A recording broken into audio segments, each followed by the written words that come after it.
Doriane a repris l'exploitation familiale il y a un peu plus d'1 an. Créé par son arrière-grand-père dans les années 30, le GAEC d'Elos, pas très loin de Bruyères, à Pierrepont-sur-l'Arentèle. C'est donc une histoire de famille qui se transmet de génération en génération. Dans un secteur qui souffre d'un vieillissement de ses exploitants agricoles et de la crise des vocations, la région Grand Est et les chambres d'agriculture ont créé en 2023 le plan Ambition Éleveur, un parcours d'accompagnement technique et financier dont Doriane a été l'un des premiers à bénéficier. Je venais de m'installer, donc je me suis dit avant d'investir et puis de se lancer pleinement dans les projets, est-ce que ça serait peut-être intéressant de profiter de ce conseil-là? Il y a de l'aide à l'investissement, l'argent c'est quand même toujours le nerf de la guerre, quoi.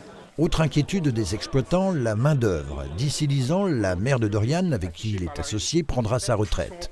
Pour s'y préparer, le jeune homme envisage déjà d'automatiser certaines tâches pour pérenniser son exploitation.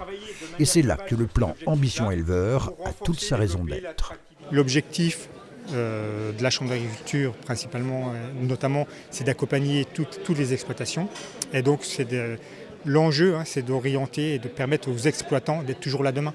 Pour se prémunir face aux défis à venir, une centaine d'exploitations du département se sont déjà inscrites pour bénéficier de ce dispositif.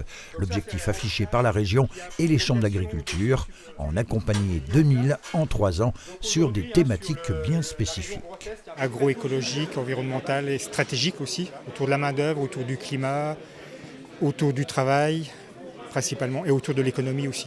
Une inscription en ligne est d'abord nécessaire pour bénéficier de ce coup de pouce, de quoi en convaincre plus d'un. Je me suis inscrit dans le programme Ambition Éleveur, dans le but de faire une photo de mon exploitation et une projection sur les années à venir en termes d'investissement. Moi je suis en aménagement de bâtiment, donc j'ai pas mal d'investissements à faire.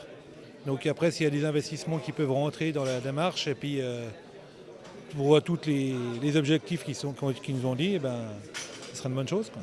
Un plan qui veut aussi faire évoluer les pratiques pour coller aux aspirations du moment. La Chambre d'agriculture espère ainsi que les exploitants du programme pourront diminuer de 10% leur consommation d'eau et de 25% à l'horizon 2027 la part des carburants fossiles utilisés.